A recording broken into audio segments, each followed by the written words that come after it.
क्या हो अगर आप बचपन से काफी ज्यादा स्मार्ट हो और आपके ऊपर कोई भी नहीं है, लेकिन एक दिन अगर आपको एक ऐसी लड़की मिले जो कि चाँद से भी ज्यादा खूबसूरत है, बट जब भी आप उससे बातें करने के लिए जाओ अचानक से आपका एक्सीडेंट हो जाए। लेकिन इतना ज्यादा खराब हालात होने के बावजूद भी बाद में अगर आप उसके पास जाकर उससे कन्फेस कर लो तो फिर क्या होगा? तो क्या वो लड़की आपका प्रपोजल को एक्सेप्ट करेगी या फिर नहीं? कहानी के स्टार्टिंग में हम लोग एक लड़के को देखते हैं जिसका हाल काफी ज्यादा खराब था, जहाँ पर वो अपने मन में कहने लग जाता है क्या मैं मरने वाला हूँ। मैंने कभी भी नहीं सोचा था कि मरना काफी ज्यादा दर्दनाक होता है। लेकिन तभी अचानक से उसके पास एक लड़की आकर उससे कहने लग जाती है तुम अभी मरने के लिए रेडी नहीं हो और तुम यहाँ से कहीं भी नहीं जा रहे। और उसका ये सारा कुछ बातें सुनकर वो लड़का अपने मन में कहने लग जाता है जब मैं बेहोश होने वाला था मैं एक एंजल की आवाज सुनी और ये मेरा फर्स्ट टाइम था जब मेरे वाइफ ने मेरे साथ बात करी। और आगे वो अपने बारे में बताने लग जाता है जब बचपन में मेरे मॉम डैड ने मुझे देखा था उस टाइम पे मेरे मॉम डैड मेरा नाम नासा रख दिया और इसी वजह से स्कूल में सभी मेरा काफी ज्यादा मजाक उड़ाते हैं। और स्कूल में जब भी कोई मेरे नाम से पुकारता था सभी मेरे ऊपर हंसते थे। और पहले मुझे पता नहीं था कि नासा अमेरिका का एक स्पेस एजेंसी का नाम है और इसी वजह से उस टाइम पे मुझे ऐसे लगने लग गया था कि सभी मेरा काफी ज्यादा मजाक उड़ाते हैं। और इसी वजह से मैंने उस टाइम से काफी ज्यादा मेहनत करना स्टार्ट कर दिया और मेरा जिंदगी में बस एक ही गोल था कि जो भी मुझे देखे वो मुझे रेस्पेक्ट करे। फिर कुछ साल बाद का सीन दिखाया जाता है जहाँ पर टीचर नासा से कह रही होती है क्या तुम सुकुबा यूनिवर्सिटी में जाना चाहते हो, वहाँ पर जाना काफी ज्यादा मुश्किल है। जिस पर नासा टीचर से कह रहा होता है कि मुझे पूरा विश्वास है मैं वहाँ पर जा सकता हूँ। और यहाँ पर तो नासा काफी ज्यादा ओवर कॉन्फिडेंस हो रहा था और इसी वजह से टीचर उसको काफी ज्यादा समझाने की कोशिश करते हैं लेकिन नासा नहीं सुनता। फिर कुछ देर बाद का सीन दिखाया जाता है जहाँ पर नासा रास्ते से जाते हुए अपने मन में कहने लग जाता है मैं उस यूनिवर्सिटी में एंट्रेंस काफी आराम से क्लियर कर दूंगा। लेकिन तभी अचानक से नासा एक लड़की को देखता है और उसे देखकर वो अपने मन में कहने लग जाता है आखिरकार ये लड़की कौन है और मैंने इस जगह पर कभी भी इसे नहीं देखा और आज तक मैंने जिंदगी में जितने भी लड़कियों को देखा है उन सब से ये काफी ज्यादा क्यूट है। और आगे जब भी नासा उससे बातें करने के लिए जा रहा होता है अचानक से एक ट्रक आकर उसको ठोक देता है और इसी वजह से नासा का हालत तो काफी ज्यादा खराब हो गया था जहाँ पर उसके बॉडी से काफी ज्यादा खून निकल रहा था। लेकिन इसके बावजूद भी वो अपने मन में कहने लग जाता है कि मैंने कभी भी नहीं सोचा था कि मेरे साथ ऐसा होगा। लेकिन तभी अचानक से उसके पास वही लड़की आ जाती है और उन दोनों को देखकर ट्रक ड्राइवर कहने लग जाता है कि क्या तुम दोनों ठीक हो। जिस पर वो लड़की वो ट्रक ड्राइवर से कहने लग जाती है मैं ठीक हूँ, तुम जल्दी से इसे हॉस्पिटल पर लेकर जाओ। जिस पर वो ट्रक ड्राइवर उससे कहने लग जाता है लेकिन तुम्हें भी तो चोट आई है जब तुम इसके सामने आ गई थी। और आगे जब भी नासा वो लड़की से कुछ कहने की कोशिश करता है वो लड़की उससे कहने लग जाती है कि तुमको अभी हिलना नहीं चाहिए और तुमको मुझे थैंक्स बोलने की जरूरत भी नहीं है और जल्दी से ठीक हो जाओ और तुम भूल जाना कि कभी भी तुम मेरे से मिले भी थे। और उसको जाते हुए देखकर नासा अपने मन में कहने लग जाता है कि मैंने वो लड़की को मून की तरफ जाते हुए देखा और उस टाइम पे मुझे ऐसा लग रहा था कि वो लड़की असल में प्रिंसेस कागुया है। और आगे नासा एक स्टोरी के बारे में बताने लग जाता है और उस स्टोरी में एक कपल एक साथ नहीं हो पाते हैं जहाँ पर प्रिंसेस कागुया मून पर चली जाती है और काफी मेहनत करने के बावजूद भी उसके फादर और एम्पायर उसे रोक नहीं पाते। और आगे जब भी ट्रक ड्राइवर एम्बुलेंस को बुलाने वाला होता है नासा अचानक से उसके पीछे खड़ा हो जाता है जो देखकर वो तो काफी ज्यादा घबरा जाता है। जहाँ पर नासा उससे पूछने लग जाता है कि आखिरकार वो लड़की कहाँ पड़ गई। जिस पर वो बंदा उससे कहने लग जाता है कि तुम्हें नीचे लेट जाना चाहिए, तुम्हारा हालत काफी ज्यादा खराब हो चुका है। जिस पर नासा उसके ऊपर चिल्लाते हुए उससे कहने लग जाता है अभी इस सब का बिल्कुल भी टाइम नहीं है। जिस पर वो बंदा उससे कहने लग जाता है कि आखिरकार तुम उसके पास क्यों जाना चाहते हो। नासा बोलता है क्योंकि वो काफी ज्यादा क्यूट थी। ये कहकर वो उसी हालत में जल्दी से वहाँ से भाग जाता है। और आगे जब भी नासा भागते हुए वो लड़की को ढूंढ रहा होता है फाइनली उसको वो लड़की मिल जाती है जहाँ पर वो जल्दी से उसके पास जाकर उससे कहने लग जाता है तुम्हारा बहुत बहुत शुक्रिया मेरा जान बचाने के लिए। और आगे वो अपना नाम नासा बताता है और उसका ये सारा कुछ बातें सुनकर वो लड़की उससे कहने लग जाती है कि तुमको इतना चोट लगने के बावजूद भी तुम यहाँ पर भागते हुए आए। और आगे वो लड़की उसको अपना पास बैठा कर उसका खून को पोंछने लग जाती है और ये करते हुए देखकर नासा अपने मन में कहने लग जाता है इसमें से काफी अच्छी स्मेल आ रही है, क्या सभी लड़कियों में से ठीक ऐसा स्मेल आती है। और आगे वो लड़की अपना कोट उतार कर उसको पहना देती है जो देखकर नासा अपने मन में कहने लग जाता है कि ये काफी ज्यादा क्यूट है। और आगे वो लड़की बाहर जाती हुए उससे कहने लग जाती है कि मुझे जल्दी से एम्बुलेंस बुला लेनी चाहिए। जिस पर नासा उससे कहने लग जाता है कि मैं बिल्कुल ठीक हूँ। लेकिन तभी अचानक से वो नीचे गिर जाता है जो देखकर वो लड़की उससे कहने लग जाती है कि तुम्हारा दोनों पैर टूट चुके हैं और तुम जल्दी बेहोश हो जाओगे और इसी वजह से तुम यहीं पर ही वेट करो और मैं एम्बुलेंस बुला लूंगी और गुड बाय, तुम अपनी ध्यान रखना। ये कहकर वो लड़की बाहर चली जाती है और उसको जाते हुए देखकर नासा अपने मन में कहने लग जाता है कि मेरा बॉडी काफी ज्यादा जल रहा है और मुझे ऐसा लगता है कि मैं धीरे धीरे बेहोश हो रहा हूँ। लेकिन तभी अचानक से नासा एकदम से उठकर बाहर जाकर वो लड़की से कहने लग जाता है कि प्लीज तुम रुक जाओ। और नासा का इतना इतना ज्यादा खराब हालत को देखकर वो लड़की उससे कहने लग जाती है कि क्या तुम पागल हो चुके हो। नासा उससे कहने लग जाती है कि मुझे तुमको बताना है कि तुम प्रिंसेस कागुया की तरह लग रही थी। और जब मून से उसे लेने के लिए आए उस टाइम पे एम्पर और उसके फादर भी उससे लड़े। और इसी वजह से मुझे ऐसा लगता है कि अगर तुमको पता है कि तुम उसको और कभी नहीं देख पाओगे, तुमको उसका पीछा करना चाहिए उसको वापस पाने के लिए, चाहे इसमें तुम्हारी जान ही क्यों ना चले जाए अगर तुम उससे सबसे ज्यादा प्यार करते हो तो। और इसी वजह से मैं तुमसे ये कहना चाहता हूँ कि मैं तुमसे काफी ज्यादा प्यार करता हूँ और मुझे ये भी पता है कि मैं अभी अभी तुमसे मिला हूँ और ना ही मैं तुम्हारा नाम जानता हूँ, लेकिन इसके बावजूद भी क्या तुम मुझे डेट करोगी। जिस पर वो लड़की उसे कहने लग जाती है ठीक है, लेकिन इसके बदले में तुमको मेरे साथ शादी करना पड़ेगा। जिस पर नासा तुरंत ही इसके लिए मान जाता है और आगे वो अपने मन में कहने लग जाता है कि मैंने काफी जल्दी उसको आंसर बता दिया और मुझे अपने ऊपर काफी ज्यादा गर्व है। लेकिन आगे वो कुछ कहे इससे पहले ही नासा वहाँ पर ही बेहोश हो जाता है। और आगे जब भी नासा को होश आता है उसको पता चलता है कि वो तो अभी हॉस्पिटल पर है और इसी के साथ उसको ये भी पता था कि वो मिस्टीरियस लड़की गायब हो चुकी है, जिस वजह से नासा काफी ज्यादा सैड था। और इसी वजह से वो अपने मन में सोचने लग जाता है कि क्या वो लड़की ने मुझे रिजेक्ट कर दिया। लेकिन इसके बावजूद भी वो डिमोटिवेट ना होकर अपने पढ़ाई पे फोकस करने लग जाता है। लेकिन इस साल का वो एग्जाम मिस कर देता है, इसी वजह से वो उसी एग्जाम को अगले साल देता है जहाँ पर वो टॉप स्कोर भी लाता है। लेकिन आगे वो हाई स्कूल ना जाकर जॉब करने लग जाता है ये होप में कि उसको वो लड़की दोबारा मिलेगा और वो उससे बातें करेगा। और अभी वो रेंट पे लिया हुआ अकेले एक रूम पर रहता है जहाँ पर वो अपने मन में कहने लग जाता है कि मैंने फ्यूचर के लिए काफी ज्यादा पैसे इकट्ठे कर लिए, लेकिन अभी मुझे ऐसा लगता है कि पैसे काफी नहीं है और काश में वो लड़की से दोबारा मिल पाता। लेकिन तभी अचानक से उसका घर का डोरबेल बजने लग जाती है और आगे जब भी वो बाहर जाकर देखता है बाहर पे तो वही लड़की थी जहाँ पर वो उससे कहने लग जाती है कि मेरा नाम सुकासा है और आखिरकार तुम कैसे हो। और उसे देखकर नासा तो काफी ज्यादा हैरान हो जाता है और आगे वो अपने मन में कहने लग जाता है कि मैंने जिंदगी में भी बिल्कुल भी नहीं सोचा था कि मैं दोबारा ये लड़की से मिल भी पाऊंगा। और आगे वो दोनों घर के अंदर होते हैं और यहाँ पर तो नासा काफी ज्यादा नर्वस होता है और तभी अचानक से सुकासा एक पेपर निकालती है जो कि एक मैरिज रजिस्ट्रेशन पेपर था। और आगे जब भी नासा को इसके बारे में पता चलता है वो तो काफी ज्यादा शॉक्ड हो जाता है, जो देखकर सुकासा उससे कहने लग जाती है कि क्या तुम भूल गए हम दोनों एग्रीमेंट किए थे शादी करने का और उस टाइम पे तुमने तो हाँ भी बोला था। और आगे जब भी सुकासा वो पेपर को वापस लेने लगती है नासा जल्दी से वो पेपर को लेकर उससे कहने लग जाता है कि मैं अभी भी तैयार हूँ तुमसे शादी करने के लिए और अभी भी मैं तुमको काफी ज्यादा पसंद करता हूँ। और आगे नासा फॉर्म फिल करते हुए अपने मन में कहने लग जाता है कि क्या ये सही रहेगा और मुझे ये सारा कुछ एक स्कैम लग रहा है, लेकिन क्या ही फर्क पड़ता है अगर कुछ हुआ भी तो मैं उससे निपट लूंगा। ये कहकर वो उस फॉर्म को फिल कर सुकासा को दे देता है। फिर थोड़ी देर बाद का सीन दिखाया जाता है जहाँ पर वो दोनों मैरिज ऑफिस में जा रहे थे, जहाँ पर सुकासा उससे कहने लग जाती है मेरी नाम काफी ज्यादा अच्छी लग रही है ना सुकासा इहुजाकी। जिस पर नासा उससे कहने लग जाता है हाँ लेकिन मेरा नाम काफी ज्यादा अजीब है नासा। लेकिन तभी अचानक से वो अपने मन में कहने लग जाता है कि आज तक मैंने जितने भी लोगों से मिला सभी मेरा नाम का काफी ज्यादा मजाक उड़ाते थे और उनमें से पहली ये है जो कि मेरा नाम का बिल्कुल भी मजाक नहीं उड़ाया। लेकिन तभी सुकासा उससे कहने लग जाता है कि क्या तुमको पता है नासा 1958 में स्पेंड हुआ था और उन लोगों का एक सपना था स्पेस पे जाने का और उस टाइम पे सभी को ऐसा लगता था कि ये चीज ह्यूमैनिटी के लिए बिल्कुल भी पॉसिबल नहीं हो पाएगा, लेकिन नॉलेज और स्किल की मदद से उन लोगों ने ये चीज पॉसिबल करके दिखाया। और इसी वजह से मुझे ऐसा लगता है कि नासा काफी ज्यादा एक फैंटास्टिक नेम है। और आगे वो दोनों मैरिज ऑफिस में जाकर सभी फॉर्मेलिटी पूरी कर लेते हैं और वहाँ पर उन लोगों को एक गिफ्ट भी मिलता है जो कि एक प्लांट था। और आगे जब भी वो दोनों बाहर आते हैं सुकासा उससे कहने लग जाती है कि क्या तुम अपनी वाइफ का हाथ को होल्ड करना पसंद करोगे। और उसका ये सारा कुछ बातें सुनकर तो नासा पहले काफी ज्यादा शर्मा जाता है, लेकिन इसके बावजूद भी वो घबराते हुए उसका हाथ को पकड़ लेता है, जहाँ पर वो अपने मन में कहने लग जाता है कि ये काफी ज्यादा सॉफ्ट है और मैंने ऐसा फील कभी भी नहीं किया था। और आगे वो दोनों घर जाते हुए सुकासा उससे कहने लग जाती है कि मुझे अभी कुछ काम है तो फिर क्या तुम ये प्लांट को अपने साथ अपने घर पर लेकर जाओगे। और आगे वो उसे पूछने लग जाती है कि आखिरकार तुम्हारे पास कितने बेड है, जिस पर नासा उसे कहने लग जाता है कि बस एक। नासा कहती है ठीक है मैं चलती हूँ, ये कहकर वो वहाँ से चली जाती है। लेकिन तभी बाद में नासा को रियलाइज होता है कि जबकि हम दोनों ने शादी कर लिया तो क्या हम दोनों एक ही बेड पर सोएंगे। और आगे वो घर आकर अपने मन में सोचने लग जाता है कि क्या मुझे एक नया बेड को परचेज कर लेना चाहिए। और आगे वो अपना दिमाग लगाकर ये सोचने लग जाता है कि अगर ये दोनों एक साथ ये बेड पे सोएंगे तो कितना सेंटीमीटर उन दोनों के बीच में बचने वाला है ये कैलकुलेट करने लग जाता है। और आगे नासा कुछ ज्यादा दिमाग लगाने लग जाता है कि क्या मुझे एक नए बेड को जल्दी से परचेज कर लेना चाहिए। लेकिन तभी उसको रियलाइज होता है कि बेड इतना जल्दी नहीं आ पाएगा और अगर मैं उसे ऐसे पकड़ के सो जाऊं तो हम दोनों के बीच में 5 सेंटीमीटर का जगह बच जाएगा। और अगर ये नहीं हुआ तो मैं उसे ऐसे भी पकड़ कर सो सकता हूँ। लेकिन तभी अचानक से उसके पास सुकासा आकर उससे कहने लग जाती है, लेकिन मुझे नहीं लगता कि मैं अभी इसके लिए कंफर्टेबल भी हूँ। और सॉरी, दरवाजा खुला था, इसी वजह से मैं अंदर पर आ गई। और आगे जब भी नासा सुकासा को देखता है वो काफी ज्यादा पैनिक होकर चिल्लाने लग जाता है। और आगे वो उससे पूछने लग जाता है कि आखिरकार तुम क्या करने के लिए गई थी, जिस पर सुकासा उसे कहने लग जाती है मैं असल में अपना बैग लेने के लिए गई थी। और आगे जब भी नासा उसका सूटकेस को देखता है वो अपने मन में कहने लग जाता है मुझे ऐसा लगता है कि सुकासा के पास रहने का कोई भी जगह नहीं है। और इसी वजह से आगे नासा घबराते हुए उससे पूछने लग जाता है क्या आज तुम मेरे साथ मेरे घर पर ही रहने वाले हो, जिस पर सुकासा बताती है हाँ, क्योंकि हमने शादी जो कर ली है। और उसका ये बात को सुनकर नासा तो काफी ज्यादा हैरान था। और आगे नासा उसे कहने लग जाती है तुम्हारे पास तो बस एक ही बेट है, इसी वजह से मैं होटल पर रात गुजार लूंगी। और उसका ये बात को सुनकर नासा तो काफी ज्यादा सैड हो जाता है। जो देखकर सुकासा उसे कहने लग जाती है कि तुम ज्यादा टेंशन मत करो, मैं तुम्हारी वाइफ हूँ, इसी वजह से मैं कहीं पर भी नहीं जाने वाली। और आगे नासा अपने मन में सोचने लग जाता है कि सुकासा मेरे साथ ही क्यों शादी करी और इसने मेरी जान बचाई, लेकिन मैंने बदले में उसके लिए कुछ भी नहीं किया। और इसी वजह से नासा उससे इसके बारे में पूछने लग जाता है, जिस पर सुकासा उसे कहने लग जाती है क्योंकि मैं पहले से ही तुमसे प्यार करती थी। और ये कहकर सुकासा अपने होटल पर जाने लग जाता है वहाँ पर रहने के लिए। और उसको जाती हुई देखकर नासा भी उसको रोकने की कोशिश करता है, क्योंकि उसको ऐसा लग रहा था कि अगर वो सुकासा को जाने देगा तो वो दोबारा उसको नहीं देख पाएगा। फिर अगले दिन का सीन दिखाया जाता है जहाँ पर वो दोनों एक दुकान पे मैट्रेस लेने के लिए आए थे, जहाँ पर नासा सुकासा से कहने लग जाता है कि तुम्हें जो भी चाहिए तुम ले सकते हो, जिस पर सुकासा उसे कहने लग जाती है तो क्या ये मेरा पहला गिफ्ट है मेरे हस्बैंड की तरफ से। और उसका ये बात को सुनकर नासा शर्माते हुए उसे कहने लग जाता है कि तुम ये भी सोच सकते हो। और तभी अचानक से सुकासा उसे दो मैट्रेस के बारे में फर्क पूछती है, जिस पर नासा भी उसको काफी सारे चीज के बारे में बताने लग जाता है। और उसका ये सारी कुछ बातें सुनकर सुकासा काफी ज्यादा इम्प्रेस होकर उससे कहने लग जाती है कि मुझे पता नहीं था कि मेरा हस्बैंड इतना ज्यादा इंटेलिजेंट है। लेकिन तभी अचानक से नासा अपने मन में कहने लग जाता है कि क्या हम दोनों एक डेट पर आए हैं और क्या मैं उसका हाथ को पकड़ सकता हूँ। और आगे जब भी नासा उसका हाथ को पकड़ता है सुकासा भी उसका हाथ को पकड़ लेती है। फिर थोड़ी देर बाद का सीन दिखाया जाता है जहाँ पर सुकासा अपना नए मैट्रेस को ट्राई कर रही थी, लेकिन दूसरी साइड तो नासा कुछ और ही सोच रहा था कि सुकासा कितना ज्यादा खूबसूरत है। लेकिन तभी अचानक से सुकासा उससे कहने लग जाती है क्यों ना तुम भी मेरे बाजू में लेट जाओ। और उसका ये बात को सुनकर नासा तो काफी ज्यादा शॉक्ड हो जाता है। थोड़ी देर बाद का सीन दिखाया जाता है जहाँ पर सुकासा अपने कपड़े चेंज कर रही थी, और उसको ऐसा करते हुए देखकर नासा अपने मन में कहने लग जाता है कि वो डोर के पीछे एक लड़की कपड़े बदल रही है, सच में मैरिज लाइफ कितना ज्यादा बढ़िया होता है। और आगे सुकासा बाहर आकर उससे कहने लग जाती है कि ये ड्रेस को दिलाने के लिए तुम्हारा शुक्रिया। और उसे देख के नासा तो दोबारा शॉक्ड हो जाता है और अपने मन में कहने लग जाता है कि सच में सुकासा कितना ज्यादा क्यूट है। और आगे जब भी नासा अपना ड्रेस को बदलने के लिए जाने लगता है सुकासा उसे कहने लग जाती है क्यों ना तुम यहीं पर ही अपना ड्रेस को चेंज कर लो, जिस पर नासा उसे कहने लग जाता है कि ये काफी ज्यादा एम्बैरेसिंग होगा। और आगे नासा वो रूम पे जाकर अपने मन में कहने लग जाता है क्या सुकासा को मेरे ऊपर इंटरेस्ट भी है रोमांटिकली। और आगे जब भी नासा बाहर निकलता है वो सुकासा को देखकर उसे कहने लग जाता है कि आखिरकार तुम्हारा बाल ऐसे क्यों है, जिस पर सुकासा उसे कहने लग जाती है कि खुले बाल सोने में मुझे काफी ज्यादा दिक्कत होती है और इसमें डैमेज भी हो सकता है, इसी वजह से मैंने बाल को बांध लिए। और उसका ये सारी कुछ बातें सुनकर नासा अपने मन में कहने लग जाता है ये तो इसमें और भी ज्यादा क्यूट लग रही है। और आगे वो लाइट ऑफ कर देता है और वहाँ पर तो नासा बस सुकासा को घूरे जा रहा था। और तभी अचानक से सुकासा उसे थैंक्स कहती है, जिस पर नासा कहता है कोई बात नहीं, हमने हमारा प्रॉमिस को पूरा किया। और आगे सुकासा गुड नाइट डार्लिंग कहकर वहाँ पर सो जाती है। लेकिन यहाँ पर दूसरी साइड नासा तो अभी भी जगा हुआ था और आगे वो उसकी तरफ देखते हुए उससे कहने लग जाता है कि ये कितना ही ज्यादा क्यूट है। और आगे सुकासा नींद में इधर उधर पलटने लग जाती है, जिस वजह से उसका बाल भी खुल जाते हैं और उसका ब्लैंकेट भी साइड हो गया था। इसी वजह से नासा ये ठीक करने के लिए खड़ा होता है, जहाँ पर वो अपने मन में कहने लग जाता है कि ये गुड नाइट किस कैसे रहेगी। और आगे जब भी वो ये करने के लिए जा रहा होता है वो अचानक से रुक जाता है, जहाँ पर वो अपने मन में कहने लग जाता है कि अगर हम दोनों ये फर्स्ट टाइम करने वाले हैं तो ये बेटर रहेगा कि ये चीज तब हो जब वो उठी हुई हो। और तभी अचानक से सुकासा खड़ी हो जाती है, जो देखकर नासा अपने मन में कहने लग जाता है कि क्या रात में सुकासा नींद में भी चलती है। और आगे सुकासा पानी पीकर नासा के सामने आकर खड़ी हो जाती है और ये सारा कुछ देखकर नासा तो काफी ज्यादा घबरा रहा होता है कि अब क्या होने वाला है। लेकिन तभी अचानक से सुकासा उसका ब्लैंकेट को लेकर सो जाती है। फिर अगले दिन का सीन दिखाया जाता है जहाँ पर सुकासा काफी ज्यादा कंफ्यूज होती है कि आखिरकार उसका बाल कैसे खुल गए और इसी के साथ साथ उसके पास ये दूसरा ब्लैंकेट कैसे आ गया। और आगे जब भी वो अपना कपड़े बदलने लग जाती है नासा उसे कहने लग जाता है कि प्लीज तुम रुक जाओ, मैं अभी भी यहीं पड़ी हूँ। और आगे नासा ये कहकर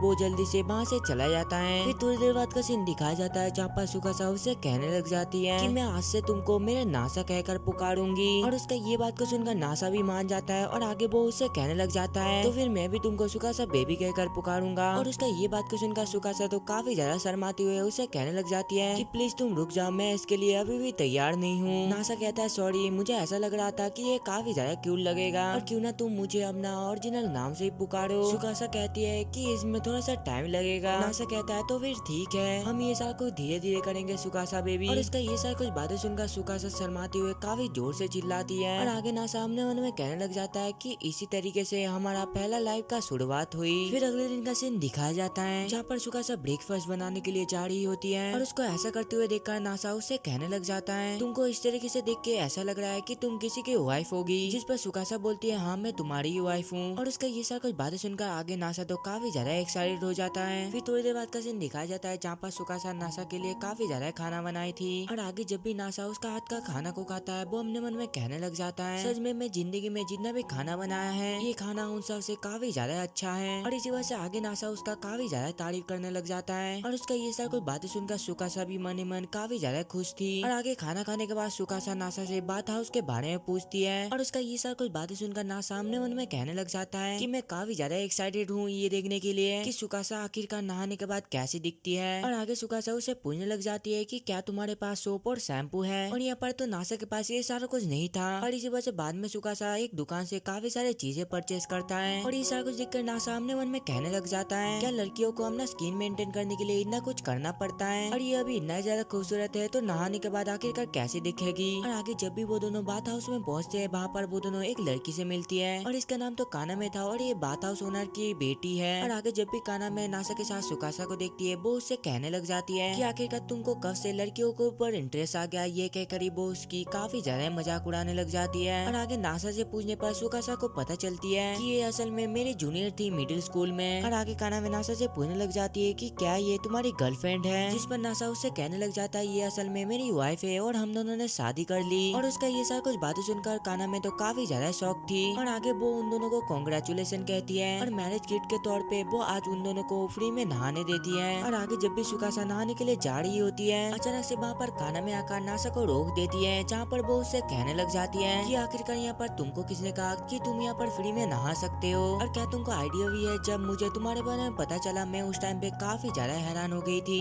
और मुझे पहले ऐसा लगता था कि तुम बिना वाइफ के पूरी जिंदगी गुजार लोगे और जब तुम 30 साल के हो जाओगे हम दोनों शादी कर लेंगे। और मैं इसके बारे में हमेशा सपने देखती थी लेकिन आज तुम आकर मेरे सपने को तोड़ दिया। और उसका ये सारा कुछ बातें सुनकर नासा कहने लग जाता है कि तुमको ये सारा कुछ सपने नहीं देखना चाहिए। और आगे जब भी कानामे को पता चलती है कि उसका वाइफ बस 16 साल की है वो गुस्से में आकर जोर से उसको एक मुक्का मारती है और आगे वो उसे पूछने लग जाता है वेट क्या तुमने मेरे बहन को इसके बारे में बताया। जिस पर नासा भी उसे पूछने लग जाता है कि आखिरकार आय को इसके बारे में क्यों बताना है। कानामे कहती है ठीक है अभी के लिए हम उसको ये सारा कुछ नहीं बताते हैं और जल्दी से बताओ आखिरकार तुम दोनों का सेरेमनी कब है। जिस पर नासा कहने लग जाता है कि मैंने इसके बारे में ज्यादा कुछ सोचा नहीं और मुझे ऐसा लगता है कि ये सारा कुछ बस पैसे का बर्बाद ही है। जिस सुनकर कानामे पूछती है तो फिर रिंग और क्या तुमने उसको प्रोपोज किया था। और उसका ये बात को सुनकर नासा कहने लग जाता है कि मैंने उसको प्रोपोज नहीं किया और क्या तुमको सच में लगता है कि हम दोनों को एक रिंग की जरूरत है। और उसका ये सारा कुछ बातें सुनकर कानामे तो काफी ज्यादा गुस्से में आ जाती है और इसी वजह से वो उसे कहने लग जाती है कि तुमने उससे शादी करी इसी वजह से तुम्हारा भी एक रिस्पॉन्सिबिलिटी है कि तुम हमेशा उसको खुश रखो और ये सारा कुछ एग्रीमेंट से नहीं होता और ये चीज तुमको खुद ही करना पड़ेगा। और उसका ये बात को सुनकर नासा काफी जोश से उससे कहने लग जाता है कि आज से बस मैं उसकी खुशी के लिए जीऊंगा नहीं तो मैं मर जाऊंगा। और ये सच बात है कि मैंने उसको प्रपोज नहीं किया और ना ही उसको रिंग दिया लेकिन मैं काफी ज्यादा कॉन्फिडेंट हूँ कि मैं उसको खुश रख सकता हूँ। और क्या तुमको पता भी है ऐसा क्यों। और तभी अचानक से वहाँ पर सुकासा आ जाती है और उससे कहने लग जाती है सॉरी मैंने अपना सामान ले जाना भूल गया इसी वजह से मैं वापस आ गई। नासा चिल्लाते हुए कहने लग जाता है क्योंकि मैं अपने वाइफ से काफी ज्यादा प्यार करता हूँ। और उसका ये सारा कुछ बातें सुनकर सुकासा काफी ज्यादा शर्माने लग जाती है। और आगे जब भी नासा सुकासा को देखता है वो घबराते हुए अपना सामान उसको दे देता है। और यहाँ पर तो सुकासा जाते हुए मन ही मन काफी ज्यादा खुश था। और आगे जब भी नासा बाथ हाउस में जाता है वो अपने मन में सोचने लग जाता है कि आखिरकार नहाने के बाद सुकासा कैसी दिखेगी। और तभी अचानक से काना में उसके सामने आ जाती है और उसे देखकर नासा जल्दी से पानी के अंदर कूद जाता है जहाँ पर वो उसे पूछने लग जाता है कि आखिरकार तुम यहाँ पर कब से हो। काना में कहती है कि जब से तुम सुकासा के बारे में सोच रहे थे। और उसका ये सारा कुछ बातें सुनकर नासा तो उसके ऊपर काफी ज्यादा चिल्लाने लग जाता है। और दूसरा सुकासा भी नहाने के लिए जाती है और वहाँ पर तो उसको ऐसा लग रहा था कि वो यहाँ पर अकेली है लेकिन वहाँ पर तो और एक लड़की थी वो सुकासा को देखकर उसे कहने लग जाती है सॉरी मैं असल में ओनर की बड़ी बेटी हूँ और मैं हमेशा ही कस्टमर के आने से पहले नहा लेती हूँ लेकिन मैं काफी ज्यादा थक गया था इसी वजह से मैं यहाँ पर ही सो गई। और इसी वजह से वो सुकासा से काफी ज्यादा माफी मांगने लग जाती है और उसे ऐसा करते हुए देखकर सुकासा उसे कहने लग जाती है कि तुमको ऐसा करने की कोई भी जरूरत नहीं और तुमने यहाँ पर कुछ देखा तो नहीं ना।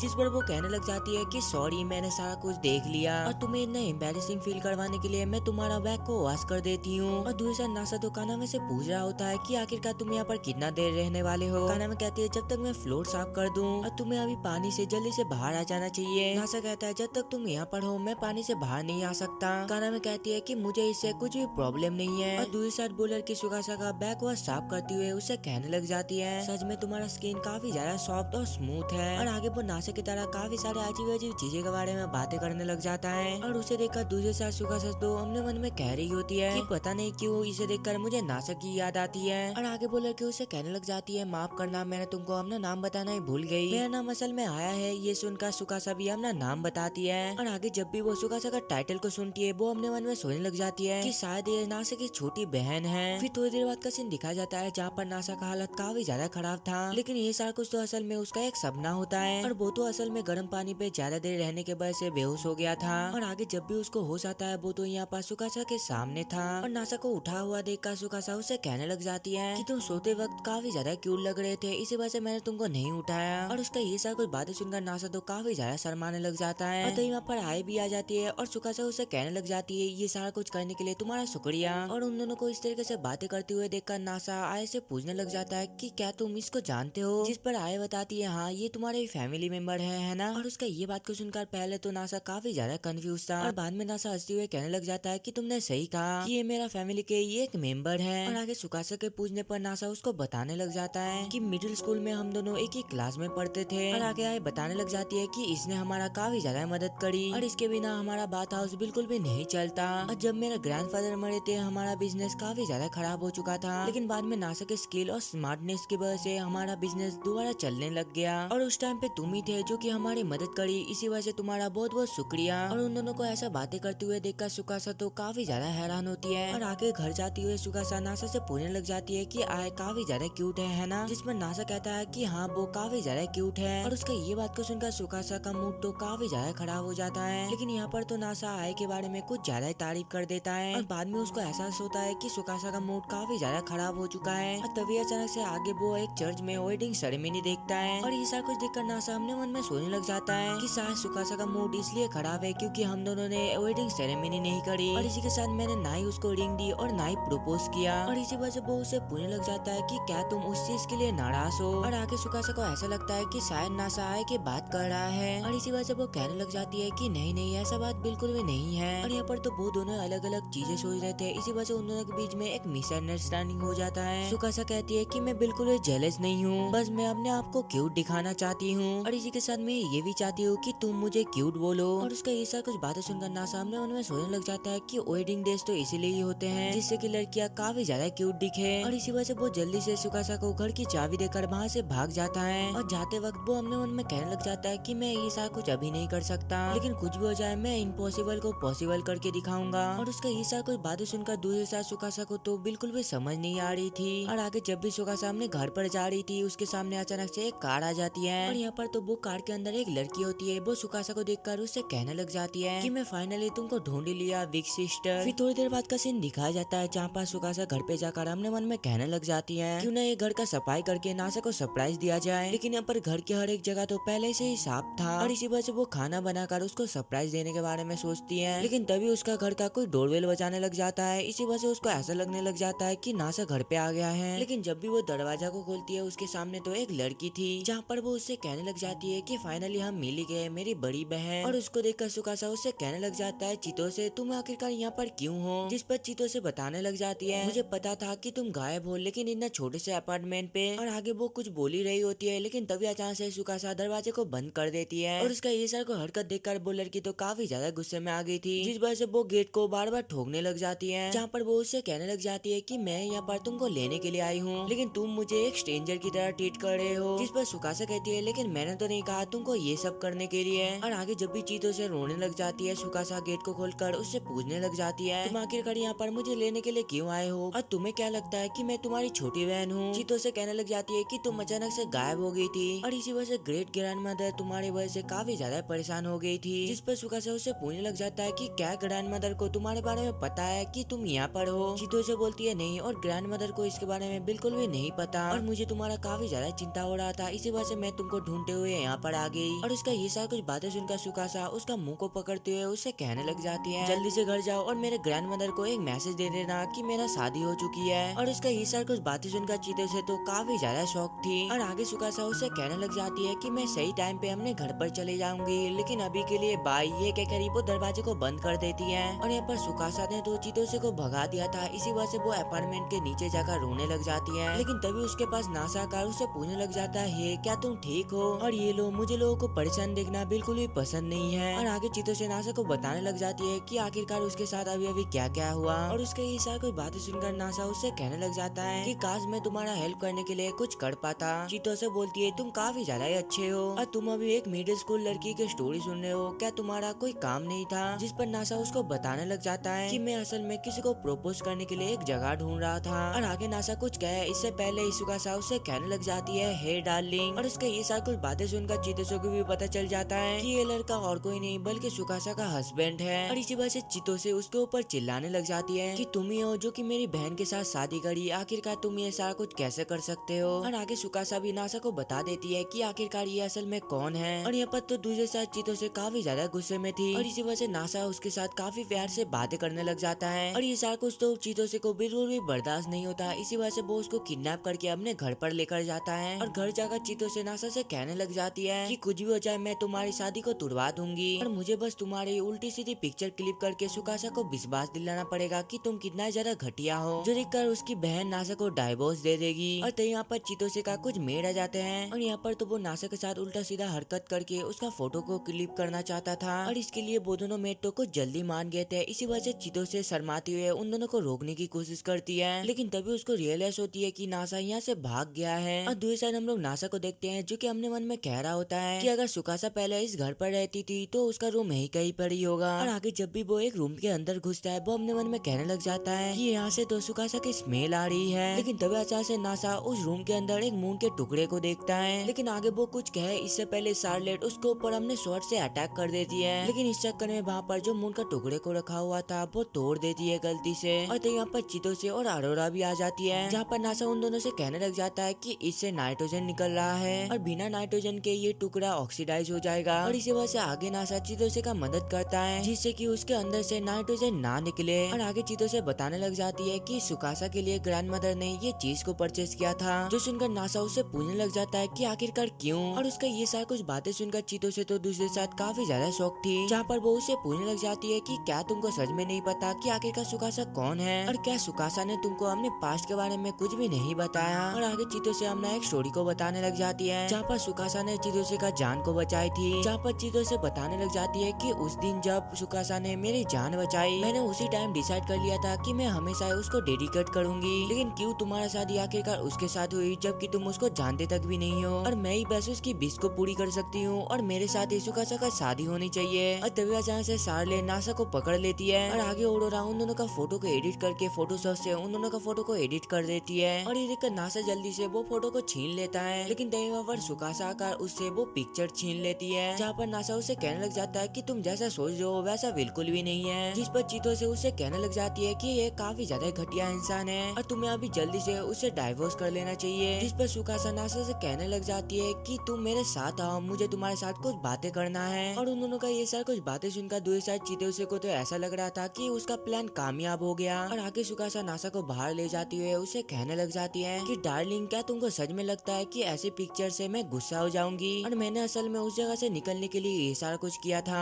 और आगे वो उसको एक सिगरेट जगह पर ले जाती हुए उसे कहने लग जाती है कि ये जगह के बारे में अभी भी चितोसे को भी नहीं पता। और आगे वो दोनों फाइनली एक जगह पर पहुंचते हैं जो कि एक चर्च था, जहाँ पर सुकासा उसे कहने लग जाती है कि ये प्लेस काफी ज्यादा ब्यूटीफुल है, इसी वजह से मैं तुमको ये जगह दिखाना चाहती थी। और आगे नासा उसे कहने लग जाता है सुकासा आज से जब भी मेरा कुछ अच्छा होगा तुम पहले इंसान होगी जिसको कि मैं उसके बारे में बताऊंगा और अगर तुमको कभी भी दुख हुआ तो तुम मेरे साथ शेयर कर सकते हो और हम हमेशा एक दूसरे को सपोर्ट करेंगे। और मैं बस ये चाहता हूँ कि हम दोनों हमेशा एक कपल बनकर रहे और मैं कसम खाता हूँ कि मैं तुमको कभी भी रिग्रेट करने नहीं दूंगा मुझे चूज करने के लिए। और उसका ये सारा कुछ बातें सुनकर सुकासा दूसरे साथ कहने लग जाती है कि ये सारा कुछ तो मुझे एक प्रपोजल की तरह लग रहा है। जिस पर नासा कहता है हाँ ये है, ये कहकर वो उसको एक किस करता है। और आगे वो अपने मन में कहने लग जाता है कि यही वो दिन था जब मैंने सुकासा से कसम खाई कि मैं हमेशा तुमको प्यार करूंगा। फिर अगले दिन का सीन दिखाया जाता है जहाँ पर सुकासा नासा से कह रही थी डार्लिंग जल्दी से टीवी को चलाओ, लेकिन यहाँ पर तो नासा के घर पे टीवी नहीं था। इसी वजह से वो सुकासा से कहने लग जाता है माफ करना मेरे पास टीवी नहीं है। और उसका ये बात को सुनकर तो सुकासा काफी ज्यादा शॉक्ड हो जाती है, क्योंकि आज उसको मूवी देखने का काफी ज्यादा मन कर रहा था। नासा कहता है सॉरी क्योंकि मैं ज्यादा टीवी नहीं देखता हूँ, जिस पर सुकासा उससे पूछने लग जाती है क्या इसका मतलब तुमने अभी तक टर्मिनेटर नहीं देखी, जिस पर नासा कहने लग जाता है कि मैंने इसके बारे में सुना है। और इसका ये सारा कुछ बातें सुनकर सुकासा उसके ऊपर चिल्लाती हुए उससे कहने लग जाती है क्या तुम मुझे बताओगे आखिरकार तुमने अपने जिंदगी में क्या किया है। और आज मेरा प्लान ये था कि मैं तुम्हारे साथ एक पॉपुलर मूवी देखूं, लेकिन तुमने तो अभी तक एक भी मूवी नहीं देखा और इसी वजह से तुमको कुछ ओल्ड मूवीज देखना चाहिए। और आगे सुकासा उसको काफी सारे मूवी सजेस्ट करने लग जाती है। और उसका ये सारा कुछ बातें सुनकर नासा अपने मन में कहने लग जाता है कि सुकासा हर समय काफी ज्यादा कूल रहती है, लेकिन इसका मूवीज के लिए प्यार तो कुछ अलग ही लेवल पर है। फिर थोड़ी देर बाद का सीन दिखा जाता है जहाँ पर नासा और सुकासा एक टीवी को परचेज करने के लिए आए होते हैं। और वहाँ पर तो नासा बिल्कुल भी डिसाइड नहीं कर पा रहा था कि आखिरकार उसको कौन सा टीवी लेना चाहिए, जिस पर सुकासा बताने लग जाती है कि एक बड़ा सा टीवी में मूवी देखने में काफी ज्यादा मजा आती है, लेकिन इसके बावजूद भी तुम कोई भी टीवी को चूज कर सकते हो। और वैसे भी तुम मेरे लिए एक टीवी को परचेज कर रहे हो, इसी वजह से मैं काफी ज्यादा खुश हूँ। और उसका ये सारा कुछ बातें सुन के नासा अपने मन में कहने लग जाता है कि सच में ये काफी ज्यादा बढ़िया शॉपिंग ट्रिप थी। फिर नेक्स्ट सीन में नासा कनामे के बाथ हाउस में होता है, जहाँ पर वो उसको बताने लग जाता है कि कल उसके और सुकासा के बीच में क्या क्या हुआ था। और उसका ये सारा कुछ बातें सुनकर कनामे उससे कहने लग जाती है चलो देरी से ही तुमने फाइनली उसको प्रपोज कर दिया, जिस पर नासा शर्माते हुए उससे कहने लग जाता है कि मैंने उसको प्रपोज करने के साथ साथ उसको किस भी किया, और मुझे तो पता ही नहीं था कि गर्ल्स के लिप्स इतना ज्यादा सॉफ्ट होते हैं। और आगे कनामे उसको रिंग के बारे में बताकर उससे पूछने लग जाती है कि तुम दोनों को सेम रिंग पहननी चाहिए, जिस पर नासा उससे कहने लग जाता है कि मुझे नहीं लगता कि सुकासा को कोई भी रिंग चाहिए। और इसका ये सारा कुछ बातें सुनकर कनामे तो काफी ज्यादा गुस्से में आ जाती है और आगे वो उससे कहने लग जाती है कि तुम सभी लड़के को आखिरकार कब समझ आएगा, तुम्हारी और सिर्फ तुम्हारे साथ नाच बनने का ट्राई कर रही है। और तभी हम लोग दूसरे सुकासा को देखते हैं जो कि अपने मन में कह रही होती है कि चर्च पे वो मुझे एकदम से किस कर लिया था, इसी वजह से वो काफी ज्यादा शर्माने लग जाती है। और तभी हम लोग दूसरे नासा को देखते हैं जो कि अपने मन में कैलकुलेट कर रहा होता है कि आखिरकार एक डायमंड रिंग किनने का आएगा, और मैंने सुना है कि वो 3 महीने का सैलरी की बराबर होता है। और तभी अचानक से उस जगह पर सुकासा भी नहाकर आ जाती है। और आगे जब भी नासा उसको देखता है वो अपने मन में कहने लग जाता है कि मैंने इसे कभी भी नहाने के बाद नहीं देखा था। और आगे सुकासा शर्माती हुए उसे कहने लग जाती है कि हमें घर चलना चाहिए। और आगे जब भी वो दोनों घर पर जा रहे होते हैं नासा उससे कहने लगता है कि मैं दोपहर पर अपने जॉब पे जाने वाला हूँ और मैं रात के 9 बजे से पहले घर पे वापस आ जाऊंगा। और आगे जब भी सुकासा सामने एक पार्क को देखती है वो उससे कहने लग जाती है क्या हम उस पार्क पर कुछ देर के लिए रुक सकते हैं। फिर थोड़ी देर बाद का सीन दिखाया जाता है जहाँ पर वो दोनों वही पार्क पर होते हैं। और उसको खड़ा देखकर सुकासा उससे कहने लग जाती है कि तुम जल्दी से मेरे पास बैठ जाओ। और आगे जब भी नासा उसके पास बैठता है वो अपने मन में कहने लग जाता है कि आखिरकार अब क्या होने वाला है, हम दोनों पार्क में अकेले ही बैठे हुए हैं और शायद ये डिप्रेस है क्योंकि मैं रात के 9 बजे से पहले घर पर नहीं आऊंगा। लेकिन सुकासा का ये सैड चेहरा भी काफी ज्यादा क्यूट है। और आगे जब भी नासा उसके तरफ बढ़ने लगता है सुकासा भी उसके तरफ बढ़ने लग जाती है और आगे वो दोनों किस कर लेते हैं। और ये सारा कुछ तो शार्लेट और ऑरोरा चुप चुप कर देख रही होती है। शार्लेट बोलती है क्या हमें ये सारा कुछ चीतोसे को बताना चाहिए। ऑरोरा बोलती है नहीं, अगर उसको पता चला तो वो काफी ज्यादा गुस्से में आ जाएगी और इसी वजह से तुम ऐसा बिल्कुल भी मत करना। और आगे सुकासा उससे कहने लग जाती है कि हम पब्लिक प्लेस में हैं। सुकासा बोलती है क्या होता अगर हमें कोई देख लेता, और ये तो हमारे लिए काफी ज्यादा एम्बैरेसिंग होता। और दूसरी साइड ऑरोरा और शार्लेट बोलती है हाँ किसी ने तुम दोनों को देख लिया। और आगे जब भी नासा उसको बाय कह के अपने काम पे जाने वाला होता है वो अचानक से सोच में पड़ जाता है और इसी वजह से सुकासा उससे पूछने लग जाती है कि आखिरकार क्या हुआ। नासा बोलता है क्या होगा अगर मेरे जाने के बाद तुम अचानक से गायब हो जाओ। और उसका ये सारा कुछ बातें सुनकर सुकासा उससे कहने लग जाती है कि अगर तुम इस चीज के लिए परेशान हो तो काम खत्म करके जल्दी से घर आ जाना। और आगे नासा काम करते करते सुकासा को काफी ज्यादा मिस कर रहा होता है, जहाँ पर वो अपने मन में कहने लग जाता है कि काश कोई तरीका होता जिससे चाहे हम दूर भी हो तो अकेला फील ना करे। और आगे वो कहने लग जाता है कि शायद रिंग इसी के लिए होता है कि जब तुम साथ ना हो तब भी तुम्हारा याद दिलाने के लिए। और क्या रिंग से सभी को ऐसा लगता है कि मैं हमेशा तुम्हारे साथ हूँ। और आगे नासा घर आकर खाते टाइम सुकासा से पूछने लग जाता है कि क्या तुमको एंगेजमेंट रिंग चाहिए। सुकासा कहती है कि मुझे नहीं लगता कि मुझे ये रिंग चाहिए क्योंकि हमारे ऑलरेडी शादी हो चुकी है और इसी वजह से रिंग का मुझे कोई भी जरूरत नहीं है। और उसका ये सारा कुछ बातें सुनकर नासा कहने लग जाता है पर मुझे लगा कि हम दोनों को डायमंड रिंग पहननी होगी हम लोगों का इटरनल लव शो करने के लिए। और उसका ये सारा कुछ बातें सुनकर सुकासा उससे कहने लग जाती है रुको जरा, और मुझे ऐसा लगता है कि तुम अभी वेडिंग रिंग के बारे में बातें कर रहे हो। और उसके ये सारा कुछ बातें सुनकर नासा उससे पूछने लग जाता है कि क्या वेडिंग और एंगेजमेंट रिंग अलग अलग होता है, जिस पर सुकासा उसको बताने लग जाती है एंगेजमेंट रिंग प्रपोज करने का टाइम पे दिया जाता है और ये रिंग को बस लड़कियां ही पहनते हैं और तुम जिसकी बात कर रहे हो ये वेडिंग रिंग है और ये रिंग दोनों ही पहनते हैं हमने रिंग फिंगर में और ये चीज एक कपल को हमेशा ही पहन कर रखना पड़ता है। नासा कहता है तो इसका मतलब मुझे 3 रिंग को परचेस करना पड़ेगा। सुकासा कहती है हम दोनों का ऑलरेडी शादी हो चुकी है, इसी वजह से हम लोग को वेडिंग रिंग की बिल्कुल भी जरूरत नहीं है और वैसे भी ये रिंग बस पैसे का बर्बादी होगी। जिस पर नासा उससे कहने लग जाता है लेकिन मुझे नहीं लगता कि मुझे तब तक शांति मिलेगा जब तक मैं वेडिंग रिंग को ना पहन लूं। और क्या तुम्हें नहीं लगता कि ये हमारा लव का सिंबल होगा? और उसका ये सारा कुछ बातें सुनकर सुकासा अपने मन में कहने लग जाती है कि इसको बिल्कुल भी नहीं पता कि डायमंड रिंग कितनी ज्यादा महंगी होती है और इसी वजह से वो उससे कहने लग जाती है ठीक है फिर हम कल लेने चलते हैं। और अगले दिन पे जब भी नासा रिंग को परचेस करने के लिए शॉप पे जाता है वो डायमंड रिंग का कीमत को देखकर वो काफी ज्यादा सदमे में आ जाता है, जहाँ पर नासा अपने मन में कहने लग जाता है कि ये तो कुछ ज्यादा ही महंगी है लेकिन ये मौका दोबारा नहीं आने वाला है, इसी वजह से मैं ये रिंग को परचेस करना चाहता हूँ। और आगे वो घबराते हुए कहने लग जाता है कि मैं एक लूंगा और तभी अचानक से सुकासा उसको पकड़ के वहाँ से लेकर जाती है और आगे सुकासा उसे कहने लग जाती है कि तुमको एक रिंग में इतना पैसा बर्बाद करना नहीं चाहिए, जिस पर नासा रोते हुए कहने लग जाता है लेकिन ये हमारा लव का सिंबल होगा, जिस पर सुकासा अपने मन में कहती है कि ये नहीं मानेगा। और आगे वो उसको एक दूसरी दुकान पर लेकर जाती है और वहाँ पर तो रिंग के प्राइस काफी ज्यादा कम थे और इसी वजह से नासा सुकासा से पूछने लग जाता है कि क्या मैं ये रिंग को परचेस कर लूं। सुकासा बोलती है डार्लिंग लेकिन ये रिंग भी काफी ज्यादा महंगी है। और आगे वो दोनों दोबारा बाहर आकर सुकासा उसको काफी ज्यादा समझाने की कोशिश करते हैं कि तुमको बेफालतू का रिंग में इतना ज्यादा पैसा बर्बाद करना नहीं चाहिए, जिस पर नासा उसको बताने लग जाता है कि अगर तुम्हारे पास रिंग होती तो तुम अपने आप को अकेला फील नहीं करते और मैंने सोचा था कि अगर हम दोनों के पास सेम रिंग होगा तो अगर हम एक साथ भी ना हो तो ये रिंग को देखकर हम लोग बेटर फील करेंगे। और उसका ये सारा कुछ बातें सुनकर सुकासा अपने मन में सोचने लग जाती है तो क्या ये सारा कुछ वो इतना देर से मेरे लिए कर रहा था। और ये सोचकर ही वो सीधा जाकर उसके गाल पे एक किस करती है और आगे फाइनली वो दोनों एक शॉप पर जाकर सबसे सस्ती वाली एक डायमंड रिंग को परचेस कर लेता है। और आगे वो दोनों अपने घर पे जाते हुए नासा उससे पूछने लग जाता है कि हमने वो दुकान से सबसे सस्ती वाली रिंग को परचेस करी और क्या तुम श्योर हो कि तुम्हें ही रिंग चाहिए थी, जिस पर सुकासा उसको बताने लग जाती है कि जब भी मैं ये रिंग को देखूंगी मुझे ये दिन का याद दिलाएगा कि तुम कितना ज्यादा अच्छे हो और इसी के साथ साथ तुम मेरे कितना ज्यादा केयर करते हो और मैं ये चीज कभी भी नहीं भूलूंगी कि तुम मुझसे काफी ज्यादा प्यार करते हो। और वैसे भी ये रिंग का प्राइस इतना भी सस्ता नहीं था, जिस पर नासा हंसते हुए कहने लग जाता है कि हाँ तुमने सही कहा। और आगे वो दोनों एक दूसरे का हाथ को पकड़कर एक साथ चलने लगते हैं। फिर नेक्स्ट सीन में नासा सुकासा के साथ लेटा होता है, जहाँ पर नासा बताने लग जाता है कि आखिरकार ये कब स्टार्ट हुआ। फिर थोड़ी देर बाद का सीन दिखाया जाता है जहाँ पर सुकासा आराम से सो रही होती है, लेकिन तभी अचानक से वो हमेशा की तरह नींद में चलने लगती है। और आगे वो पानी पीकर नासा का ब्लैंकेट को ना लेकर वो उसके पास ही सो जाती है, जहाँ पर नासा कहने लग जाता है कि मेरे साथ ये सारा कुछ हुआ। जहाँ पर वो अपने मन में सोचने लग जाता है कि आखिरकार अब मैं क्या करूँ, क्या मैं इसको हक करूँ। और आगे वो उसको हक करते हुए अपने मन में कहने लग जाता है कि मुझे पता नहीं था कि लड़कियां इतना ज्यादा सॉफ्ट होते हैं और मुझे अभी ऐसा लग रहा है कि ये करते करते मेरा सर ही फट जाएगा। और आगे जब भी सुकासा का आंखें खुलती है नासा उसको देखकर काफी ज्यादा शॉक्ड होता है, लेकिन तभी अचानक से सुकासा उसको किस कर लेती है। फिर नेक्स्ट सीन में वो नीचे जाकर आराम से सो रही होती है और ये सारा कुछ देखकर नासा हम लोग को बताने लग जाता है मेरा वाइफ कुछ समय बाद ही नीचे चली गई, लेकिन जाने से पहले मैं उसको और भी 3 बार किस कर लिया। और अगले दिन पे सुकासा उससे पूछने लग जाती है कि क्या तुम रात में सोए नहीं, जिस पर नासा अपने मन में कहने लग जाता है कि रात में वो सारा कुछ होने के बाद आखिरकार कौन ही रात में सो सकता है। और आगे नासा डबल बेड लेने के बारे में सोच रहा था, लेकिन उसके घर पे तो डबल बेड रखने के लिए जगह नहीं था और इसी वजह से वो सबसे पहले एक घर लेने के बारे में सोचने लग जाता है, जहाँ पर वो अपने मन में काफी सारी चीजें सोचने लग जाता है कि कैसे वो सुकासा के साथ रोमांस वीडियो देख रहा है। और आगे वो शर्माते हुए अपने मन में कहने लग जाता है बड़ा घर का मतलब उसके अंदर एक बाथरूम भी होगा। और आगे वो एक चीज इमेजिन करने लग जाता है जहाँ पर सुकासा उसे कह रही होती है डार्लिंग क्या तुम मुझे ज्वाइन करना पसंद करोगे। और सुकासा के बारे में ये सारा कुछ सोच के तो नासा पूरा ही पागल हो गया था। और आगे वो सुकासा के पास जाकर उससे पूछने लग जाता है क्यों ना हम दोनों एक बड़े से घर पर शिफ्ट हो जाए। और मैं ऐसा इसलिए कह रहा हूँ क्योंकि ये जगह काफी ज्यादा छोटी है, जिस पर सुकासा बताने लग जाती है कि तुमने ये बात तो सही कहा, लेकिन इसके वजह से मैं तुम्हारा काफी ज्यादा क्लोज रह पाता हूँ। और उसका ये सारा कुछ बातें सुनकर नासा शर्माते हुए अपने मन में सोचने लग जाता है कि मैंने तो इसके बारे में सोचा ही नहीं और मुझे लगता है कि सारा कुछ सही चल रहा है। और आगे नासा कनामे को इसके बारे में सारा कुछ बता देता है। और आगे जब भी कनामे उसका सारा बातें को सुनती है वो उससे कहने लग जाती है अगर मेरी शादी हुई और मेरे हस्बैंड ने मुझे एक छोटे से कमरे में रखा जहाँ पर बाथरूम भी नहीं है, मैं अपने हस्बैंड को बिल्कुल भी छोड़ूंगी नहीं। और उसका ये सारा कुछ बातें सुनकर तो नासा काफी ज्यादा डर जाता है। और आगे नासा अकेले घर जाते हुए अपने मन में सोचने लग जाता है कि कनामे ने सारा कुछ सही कहा कि हम इतने छोटे से कमरे में नहीं रह सकते। और मुझे ये भी डर है अगर मैं सुकासा को इसके लिए फोर्स करूँ तो वो मुझे छोड़कर यहाँ से चली ना जाए। और आगे जब भी वो घर आता है वो कहने लग जाता है कि मैं घर आ गया, लेकिन आगे जब भी वो दरवाजे को खोलता है उसके सामने तो वहाँ पर सुका सामने कपड़े को चेंज कर रही थी। और उसको ये सारा कुछ करते हुए देखकर नासा काफी जोर से चिल्लाते हुए कहता है कि प्लीज मुझे माफ कर दो। फिर अगले सीन में नासा उस जगह से बाहर होते हैं जहाँ पर नासा उसे कहने लग जाता है तुमने आज देखा ना छोटी जगह पर रहने पे क्या क्या चीज होती है। और इसी वजह से आगे वो सुकासा को एक बड़े से घर में रहने का काफी ज्यादा फायदा बताने लग जाता है। और उसका सारा बातें को सुनकर तो सुकासा दूसरी साइड काफी ज्यादा खुश हो रही होती है, जहाँ पर वो उससे पूछने लग जाता है कि इसमें कितना खर्चा आएगा। जिस पर नासा कहने लग जाता है कि तुम ये सारा कुछ सोचना बंद कर दो, मैं पैसे को कहीं न कहीं से मैनेज कर लूंगा। और आगे जाते वक्त सुकासा उससे पूछने लग जाती है कि अगर हम एक नए घर को परचेज करने वाले हैं तो खरीदने के टाइम पे हमें एक ट्रस्टेड बनने का भी जरूरत पड़ेगा। नासा बोलता है कि इसके लिए मेरे पेरेंट्स हैं, लेकिन तभी अचानक से नासा को याद आता है कि उसने तो अभी तक अपने पेरेंट्स को बताया नहीं कि उसका शादी हो चुका है। और आगे नासा घर आकर अपने पेरेंट्स को कॉल कर सारा कुछ बता देता है। और उसके ये सारा कुछ बातें सुनकर दूसरी साइड उसके पेरेंट्स तो काफी ज्यादा शॉक थे। प्लीज मॉम डैड आप दोनों शांत हो जाओ, और हाँ वो वही क्यूट लड़की है जिसने की मेरा एक दिन जान बचाई थी। और उसका ये सारा कुछ बातें सुनकर दूसरी साइड तो सुकासा काफी ज्यादा शर्मा रही होती है। और इसी वजह से आगे जाकर सुकासा नासा से पूछने लग जाता है ओए तुमने आखिरकार अभी अभी अपने पेरेंट्स से क्या कहा। जिस पर नासा बताने लग जाता है मैं तो बस मेरे पेरेंट्स को ये बताया कि यूनिवर्स की सबसे क्यूटेस्ट गर्ल मेरी जान बचाई थी। और उसका ये सारा कुछ बातें सुनकर सुकासा तो और भी ज्यादा शर्माती हुई उससे पूछने लग जाती है क्या तुम्हें नहीं लगता मेरा उनसे मिलना काफी ज्यादा ऑकवर्ड हो जाएगा। जिस पर नासा बताने लग जाता है ऐसा बिल्कुल भी नहीं, क्योंकि मैंने अपने पेरेंट्स को सच सच बताया। फिर अगले दिन का सीन दिखाया जाता है जहाँ पर वो दोनों बाहर होते हैं एक साथ, जहाँ पर नासा सुकासा को बताने लग जाता है कि तुमको अपने पेरेंट्स से मिलवाना काफी ज्यादा एम्बेरसिंग होगा, और ऐसा इसलिए है क्योंकि तुम काफी ज्यादा क्यूट हो और मेरे पेरेंट्स काफी ज्यादा अजीब है। और तभी अचानक से नासा को अपने पेरेंट्स का टेक्स्ट आता है कि मुझे पता चल गया कि तुम्हारा अपार्टमेंट काफी ज्यादा छोटा है और इसी वजह से तुम अपने अपार्टमेंट को चेंज करने के बारे में सोच रहे हो, और उसी टाइम तुमने अपनी शादी के बारे में भी बता दिया। और अगर तुम चाहते हो कि हम तुम्हारे गारंटर बने तो तुमको नेक्स्ट वीक अपने वाइफ से हमसे मिलवाना पड़ेगा। और इसी वजह से वो दोनों आज नासा के पेरेंट्स से मिलने जा रहे हैं। और दूसरी साइड हम लोग चितोसे को देखते हैं और ये सब के बारे में दूसरी साइड चितोसे को भी पता चल गया था। फिर कुछ देर बाद का सीन दिखा जाता है जहाँ पर वो दोनों एक बस पर थे, जहाँ पर सुकासा उससे पूछने लग जाती है कि आखिरकार हम लोग क्योटो कब पहुँचेंगे। नासा बोलता है कल सुबह 6 बजे तक हम लोग पहुँच जाएंगे। जिस पर सुकासा उससे कहने लग जाती है कि मैं तुम्हारे पेरेंट्स से मिलने के लिए काफी ज्यादा एक्साइटेड हूँ और मुझे ऐसा लगता है कि तुम्हारे पेरेंट्स काफी ज्यादा अच्छे होंगे। और तभी हम लोग दूसरी साइड चितोसे को देखते हैं जो कि कह रही होती है चलो उस बस का पीछा करते हैं। जिस पर ऑरोरा उससे कहने लग जाती है अगर ग्रैंड मदर को इसके बारे में पता चला तो वो काफी ज्यादा गुस्सा हो जाएंगे। जिस पर चितोसे कहने लग जाती है कि मुझे इससे बिल्कुल भी फर्क नहीं पड़ता और वैसे भी मैं इस शादी को एक्सेप्ट नहीं करती। और दूसरी साइड हम लोग नासा को देखते हैं जो कि अपने मन में कह रहा था कि सच में ये सीट में बैठना काफी ज्यादा अनकंफर्टेबल है, लेकिन ये कितनी आराम से सो रही है और काफी ज्यादा क्यूट लग रही है। और काश इस टाइम पे सुकासा मेरे कंधे में सिर रख ले, लेकिन जब भी बस हिलती है सुकासा उसके कंधे में गिर जाती है। और इसी वजह से नासा काफी ज्यादा शर्माते हुए अपने मन में कहने लग जाता है कि कुछ भी हो जाए अब तो मैं बिल्कुल भी नहीं सो सकता। और आगे जब भी एक जगह पर बस 5 मिनट के लिए रुकती है सुकासा नासा को देखकर उससे पूछने लग जाती है कि आखिरकार तुमको क्या हुआ। जिस पर नासा उसको बताने लग जाता है कि क्या तुमको इन हार्ट सीट से कुछ भी दिक्कत नहीं हुआ। जिस पर सुकासा बताती है बस में तो एसी ऑन था इसी वजह से मुझे कंफर्टेबल फील हुआ। और उसका ये सारा कुछ बातें सुनकर नासा अपने मन में कहने लग जाता है कि सच में मेरी वाइफ तो सुपर स्ट्रॉन्ग है और ये किसी भी जगह आराम से रह लेती है। और तभी अचानक से सुकासा उससे पूछने लग जाती है कि क्या हमें पहले ट्रेन ले लेनी चाहिए थी। और उसका ये बात को सुनकर नासा दोबारा अपने मन में कहने लग जाता है वेट कही है अपनी गलती न समझ ले और कुछ भी हो जाए मैं ऐसा बिल्कुल भी नहीं होने दे सकता। और ये कहकर वो हमने कमर सीधी कर देता है और डंडे को फेंक देता है। और ये कर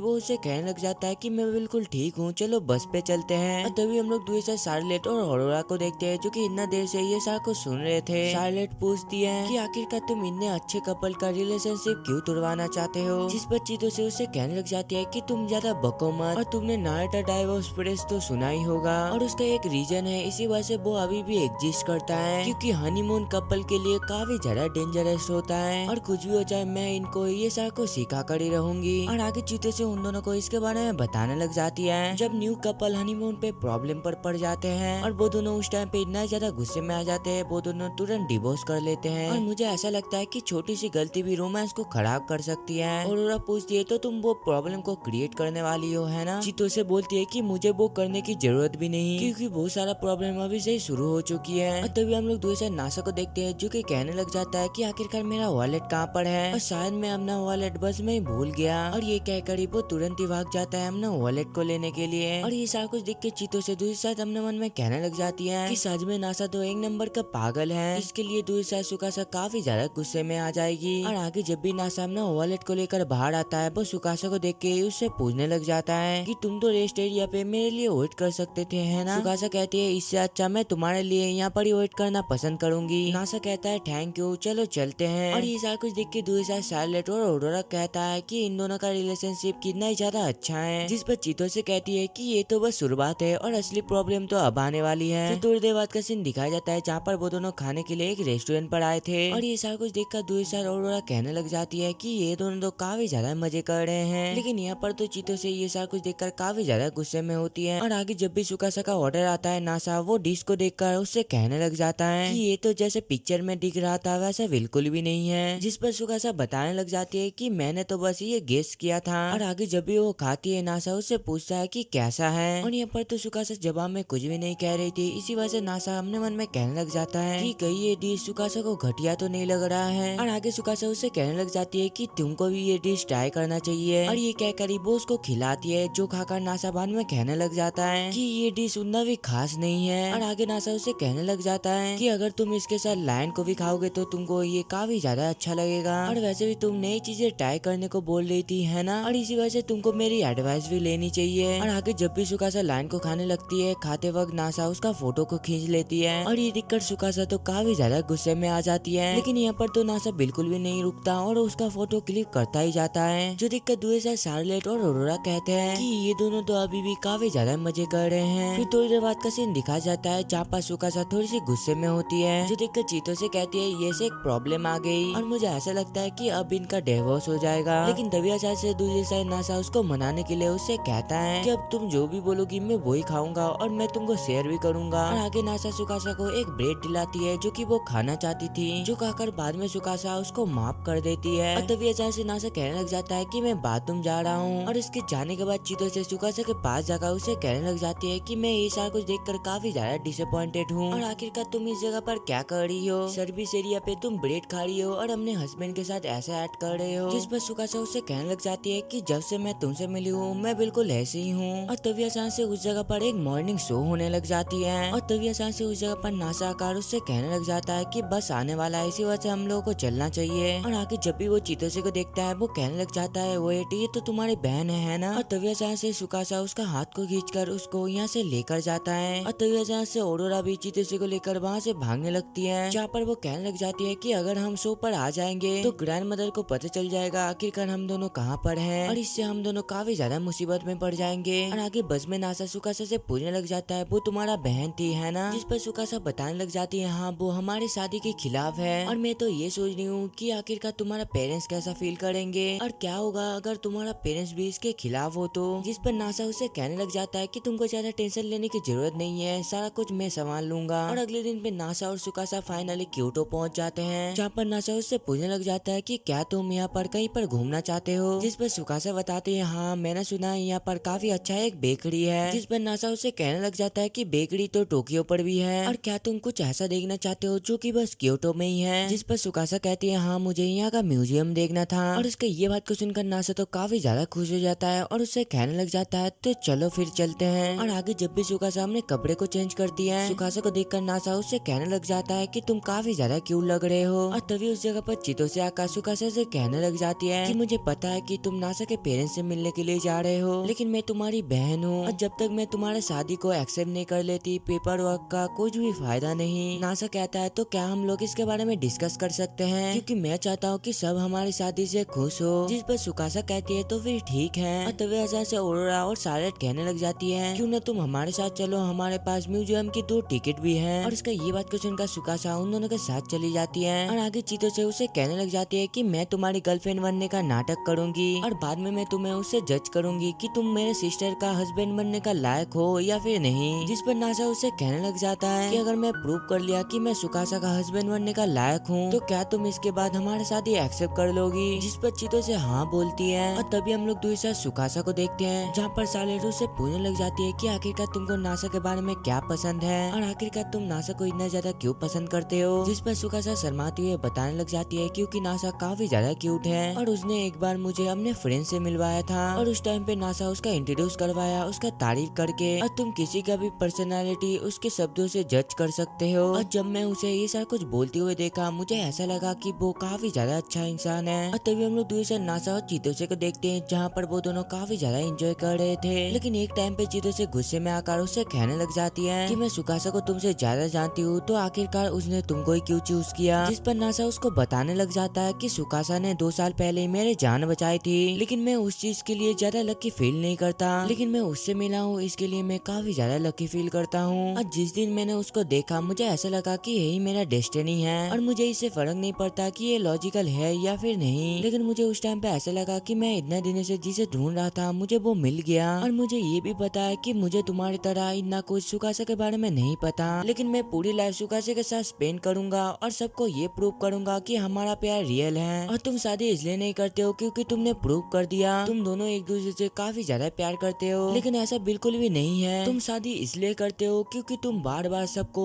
ये प्रूव कर सको कि तुम दोनों का प्यार रियल है। फिर थोड़ी देर बाद का सीन दिखाया जाता है जहाँ पर नासा और सुकासा एक साथ होते हैं, जहाँ पर सुकासा उससे पूछने लग जाती है कि क्या तुमने चितोसे को मना लिया। नासा कहता है कि मैं श्योर तो नहीं हूँ, लेकिन उसने कहा कि वो फिलहाल के लिए टोक्यो पर चला जाएगा। सुकासा कहती है वो अच्छा ऐसी बात है और अब बस तुम्हारा पेरेंट्स से मिलना बाकी है। और आगे वो दोनों ट्रेन से नासा के पेरेंट्स से मिलने के लिए निकल पड़ते हैं। और ट्रेन के अंदर सुकासा उससे पूछने लग जाती है कि मैं सरप्राइज हूँ ये जानकर कि तुम नारा से हो। जिस पर नासा बताता है कि मैं टोक्यो में ही पैदा हुआ हूँ और मैं वहाँ का ही हूँ और मैंने तुमको बताया था ना कि मेरे पेरेंट्स थोड़ा सा अजीब है और मेरे फादर एक आर्कोलॉजिस्ट है जो कि एक यूनिवर्सिटी पे प्रोफेसर थे। लेकिन एक दिन मेरे फादर ने कहा कि वो नारा में रिसर्च करना चाहते हैं और उस टाइम पे मेरे मदर भी नारा में बियर देखने के लिए काफी ज्यादा एक्साइटेड थी। और यहाँ पर तो मेरे मॉम को भी इससे कुछ भी प्रॉब्लम नहीं था, इसी वजह से वो दोनों नारा पे शिफ्ट हो गए। जिस पर सुकासा उससे पूछने लग जाती है कि क्या मैं तुम्हारे पेरेंट्स से अच्छे से मिल भी पाऊंगी। नासा कहता है कि सारा कुछ ठीक होगा। और आगे वो दोनों फाइनली अपने पेरेंट्स के घर पर पहुँचते हैं। और तभी अचानक से सुकासा कहने लग जाती है कि कोई दरवाजे से हमें घूरे जा रहा है। नासा कहता है मॉम बस करो मैं आपको देख सकता हूँ। उसकी मॉम बोलती है वेलकम नासा, और आखिरकार तुम्हारी वाइफ कहाँ पर है। और तभी अचानक से नासा कहने लग जाता है अंदर आ जा सुकासा। और अंदर आकर सुकासा कहने लग जाती है हाय मॉम मेरा नाम है सुकासा युजाकी। और उसके ये बात को सुनकर नासा की मॉम भी काफी ज्यादा नर्वस होती है और उससे कहने लग जाती है नाइस मेरा नाम भी कानो का युजाकी है और तुमसे मिलकर मुझे काफी ज्यादा खुशी हुई। और आगे जब भी नासा अपने फादर के बारे में पूछते हैं उसकी मॉम बताने लगते हैं कि तुम्हारे फादर लिविंग रूम में काफी ज्यादा नर्वस है और वो इतनी ज्यादा नर्वस है वो सुबह से वहाँ से हिले तक नहीं। और तुम लिविंग रूम पे आओ मैं चाय बना कर लाती हूँ। ये क्या करी वो वहाँ से भाग जाती है। और ये देखकर सुकासा उससे कहने लग जाती है कि मुझे लगता है कि तुम्हारे मॉम मुझे अवॉइड कर रही है। जिस पर नासा बोलता है नहीं ऐसा बात नहीं है, वो हमेशा ही ऐसे ही है। फिर थोड़ी देर बाद का सीन दिखाया जाता है जहाँ पर वो दोनों एक दूसरे के सामने बैठे होते हैं और वहाँ पर तो सुकासा उनके लिए गिफ्ट भी लाई थी। और आगे नासा का फादर बोलते हैं मेरा नाम इनिसी है। और अपने पेरेंट्स को इतना शांत देखकर नासा कहने लग जाता है कम ऑन सुकासा ने आप दोनों के लिए गिफ्ट लाया है और क्या आप दोनों थोड़ा सा रिलैक्स होकर ये गिफ्ट को एक्सेप्ट नहीं कर सकते। लेकिन तभी अचानक से नासा का फादर नासा से कहने लग जाता है कि तुमको नहाने जाना चाहिए। जिस पर नासा कहता है कि अभी हम इंट्रोडक्शन कर रहे हैं तो अभी क्यों। जिस पर नासा का फादर उससे गुस्से से कहने लगता है कि तुम्हें नहाने के लिए जाना चाहिए और बल्कि मैं तुम्हें ऑर्डर देता हूँ कि तुम नहाने के लिए जाओ। लेकिन यहाँ पर तो नासा दोबारा साफ साफ नहाने के लिए मना कर दिया था। जिस पर नासा के फादर बोलते हैं कि मैं सुकासा के साथ पर्सनली बातें करना चाहता हूँ इसी वजह से तुम चले जाओ। जिस पर नासा कहता है कि अब तो मैं बिल्कुल भी नहीं जाऊंगा। लेकिन तभी सुकासा कहने लग जाती है कि नासा तुम चले जाओ मुझे खुशी मिलेगी तुम्हारे पेरेंट्स से बातें करके। और उसका ये बात को सुनकर नासा ही बाद में उसका बात को मानकर वहाँ से चला जाता है। और नहाने के बाद सुकासा नासा से कहने लग जाती है कि सच में तुम्हारे पेरेंट्स काफी ज्यादा अच्छे हैं। और जब तुम नहा रहे थे तुम्हारे बारे में तुम्हारे पेरेंट्स ने मुझे काफी सारी चीजें बताई। और उसका ये बात को सुनकर नासा उससे पूछने लग जाता है कि आखिरकार मेरे पेरेंट्स ने तुमको क्या क्या बताया। सुकासा बताती है कि मैं इसके बारे में तुम्हें नहीं बता सकती। और आगे सुकासा उससे पूछने लग जाती है कि क्या ये तुम्हारी बेडरूम है। नासा बोलता है हाँ लेकिन यहाँ पर कुछ भी नहीं है। सुकासा कहती है लेकिन तुम्हारा टोक्यो का अपार्टमेंट पे भी कुछ भी नहीं था। जिस पर नासा उसको बताने लग जाता है कि इमरजेंसी के टाइम पे सारा अमाउंट मेरा सेफ डिपॉजिट में है और मैं काम का सारा डाटा अपना क्लाउड में रखता हूँ और मेरे वॉलेट फोन और घर के चाबी मेरे पास ही रहते हैं और इसी के साथ मेरी वेडिंग रिंग और सारा पिक्चर भी मेरे पास ही है। और इसी वजह से अगर मेरे घर पे आग भी लग जाए तो सारा कुछ मामला सेट है। और आगे नासा अपने मॉम के पूछने पर उसको बताने लग जाता है आज हम यहीं पड़ी रहेंगे और कल हम यहाँ से चले जाएंगे। नासा की मॉम बोलती है कि तुम ये मत भूलना कि हम तुम्हारे बगल वाले रूम पर ही है और इसी वजह से तुम आवाज थोड़ा सा कम करना ज्यादा मत करना। ये कहकर वो वहाँ से चली जाती है। और मोम का ये सारा कुछ बातें सुनकर सुकासा कहने लग जाती है कि आखिरकार ये क्या था। और पहले तो यहाँ पर नासा को कुछ भी समझ नहीं आ रहा था, लेकिन बाद में उसको एहसास होता है कि वो तो आज सुकासा के बगल में सेम लेवल पे सोने वाला है। और इसी वजह से मुझे ऐसा लगता है कि मॉम इसके बारे में बातें कर रही थी, मेरी वाइफ के साथ एक साथ सोना जब मेरे पेरेंट्स बगल वाले रूम पर हो। और मॉम शायद इसके बारे में तब से बातें कर रही थी। और सच में ये काफी ज्यादा एम्बेरेसिंग है, लेकिन मैं इसके लिए काफी ज्यादा एक्साइटेड हूँ। फिर रात का सीन दिखाया जाता है जहाँ पर नासा और सुकासा लेटे हुए रहते हैं। और वहाँ पर तो नासा काफी ज्यादा नर्वस था, इसी वजह से वो सुकासा से कहने लग जाता है कि क्या तुम मेरे हाथ में सोओगी, और अगर तुम ऐसा करना नहीं चाहती तो कोई बात नहीं। लेकिन तभी अचानक से सुकासा आकर उसके हाथ में लेट जाती है। और ये सारा कुछ देखकर नासा अपने मन में कहने लग जाता है कि मुझे अभी काफी ज्यादा अच्छा लग रहा है और मैं अभी उसका बॉडी का टेम्परेचर फील कर सकता हूँ, लेकिन ये काफी ज्यादा अनकंफर्टेबल है। मेरा हाथ के ऊपर सोने पे मेरा हाथ धीरे धीरे करके सुन होता जा रहा है। और तभी जैसे सुकासा उससे पूछने लग जाती है कि कहीं तुम्हारे हाथ में कोई दिक्कत हो रही है। और आगे जब भी सुकासा दूसरी साइड पलटती है, नासा तो काफी जोर से चिल्लाता है। सुकासा कहती है मुझे पता था और मैं तुम्हें और परेशानी नहीं देना चाहती, और इसी वजह से मैं अभी अपने बेड पे वापस जा रही हूँ। और उसका ये सारा कुछ बातें सुनकर नासा कहने लग जाता है ठीक है, लेकिन मुझे एक गुड नाइट किस चाहिए। और उसका ये सारी कुछ बातें सुनकर सुकासा भी मान जाती है और आगे वो उसके पास जाकर एक गुड नाइट किस देती है। और आगे नासा उसको थैंक्स कहकर वो दोनों वहाँ पर सो जाते हैं। फिर अगले दिन का सीन दिखाया जाता है और आगे जब भी सुकासा बाहर आती है उसके पास नासा के डैड भी आ जाते हैं, जो देखकर सुकासा बोलती है गुड मॉर्निंग फादर। और उसके ये बात को सुनकर दूसरी साइड नासा के फादर तो काफी ज्यादा एम्बेरेसिंग फील कर रहे थे, जहाँ पर वो अपने मन में कहने लग जाता है कि अब मैं उससे क्या बात करूँ और क्या मुझे वेदर के बारे में बात करना चाहिए। लेकिन ये बातें तो 2 मिनट से ज्यादा नहीं टिक पाएगा। लेकिन तभी अचानक से सुकासा उससे कहने लग जाती है कि नासा ने मुझे बताया था कि आप एक आर्कोलॉजिस्ट हो, जिस पर उसके फादर बोलते हैं कि तुमने सही कहा और क्या तुमको सच में हिस्ट्री में इंटरेस्ट है। और आगे नासा के डैड उसको अपने लाइब्रेरी दिखाते हैं और इतने सारे बुक को देखकर सुकासा उनसे कहने लग जाती है कि लगता है नासा का इतना बड़ा दिमाग आपसे मिला है। उसके डैड बोलते हैं नहीं, इंटेलिजेंट के मुकाबले में उसका आसपास भी नहीं हूँ। और आगे जब भी सुकासा एक बुक को देखती है वो स्माइल करने लग जाती है। नासा के डैड बोलते हैं क्या तुम इसे पढ़ सकती हो। और तभी अचानक से उस जगह पर नासा आ जाता है और नासा को देखकर सुकासा उससे कहने लग जाती है कि तुम्हारा डैड मुझे अपने काम के बारे में बता रहे थे। नासा बोलता है लेकिन तुमको तो हिस्ट्री में बिल्कुल भी इंटरेस्ट नहीं है, जिस पर सुकासा उससे चिल्लाती हुए कहने लग जाती है कि नहीं मैं इंटरेस्टेड हूँ और वैसे भी मुझे हिस्ट्री काफी ज्यादा पसंद है और देखो ये लेटर कितने ज्यादा इंटरेस्टिंग है। नासा बोलता है कि मैं ये नहीं पढ़ सकता, लेकिन तुम्हें कैसे पता कि इसमें क्या लिखा है। और बाद में सुकासा नासा से कहने लग जाती है कि मुझे ओल्ड प्लेस बिल्कुल भी पसंद नहीं, लेकिन मैं उस जगह पर अपने हस्बैंड के पास जाकर एक अच्छी मेमोरी बनाना चाहती हूँ। और ऐसे मैं इसलिए कह रहा हूँ क्योंकि चीतो से क्योटो में आकर हमारा पूरा प्लान खराब कर दिया था। फिर थोड़ी देर बाद का सीन दिखाया जाता है जहाँ पर वो दोनों घूमने आए होते हैं और वहाँ पर जाकर तो सुकासा नासा की पिक्चर क्लिक करती है और आगे वो दोनों और एक जगह पर जाते हैं जहाँ पर सुकासा उसे कहने लग जाती है कि अब टाइम आ चुका है तुम्हारा एक नया फोटो क्लिक करने का। नासा बोलता है क्यों ना हम दोनों एक साथ एक सेल्फी को लें, जिस पर सुकासा उसे कहने लग जाती है कि तुम कभी कभी एक परवट जैसा बिहेव करते हो। और इसका ये बात को सुनकर तो दूसरे साइड नासा काफी ज्यादा शर्मा रहा होता है, लेकिन तभी अचानक से सुकासा उसके पास आकर एक फोटो को क्लिक कर लेती है और ये कड़कड़ी आगे वो उसे पूछने लग जाती है कि अब कहाँ पर जाया जाए। और आगे वो दोनों एक खाली मैदान पर आ जाते हैं जहाँ पर सुकासा उसका एक वीडियो बनाने लग जाती है और आगे नासा कहने लग जाता है हे मेरा नाम है नासा और मेरा रिसेंटली शादी हो गया है और अभी जो मेरी वीडियो रिकॉर्ड कर रही है वो मेरी वाइफ है। सुकासा बोलती है मैं ये वीडियो तुम्हारे पेरेंट्स को दिखाऊंगी, जिस पर नासा उससे पूछने लग जाता है कि मेरे डैड और तुम इतने ज्यादा क्लोज कब आ गए। सुकासा बताने लग जाती है कि मैंने उनसे एक प्रॉमिस किया है और आगे काफी पूछने के बावजूद भी सुकासा उसको नहीं बताती। फिर पास्ट का सीन दिखाया जाता है जहाँ पर नासा के फादर सुकासा से कह रहे होते हैं कि तुम्हारा बहुत बहुत शुक्रिया मेरे बेटे का जान बचाने के लिए, और अगर तुम उस टाइम पे मेरे बेटे को नहीं बचाते तो पता नहीं क्या क्या होता। और नासा बचपन से ब्रिलियंट चाइल्ड है और तुमने उसका जान बचाई और उससे शादी भी करी, इसी वजह से हम काफी ज्यादा खुश हैं और इसी वजह से प्लीज तुम हमेशा मेरे बेटे का ध्यान रखना। जिस पर सुकासा कहने लग जाती है कि मैं भी आपसे आपकी फैमिली मेंबर हूँ, इसी वजह से आपका बहुत बहुत शुक्रिया। और आगे वो दोनों फाइनली अपने पेरेंट्स को गुड बाय कहकर बस पे चढ़ जाते हैं। नासा बोलता है कि ट्रिप काफी ज्यादा बढ़िया थी,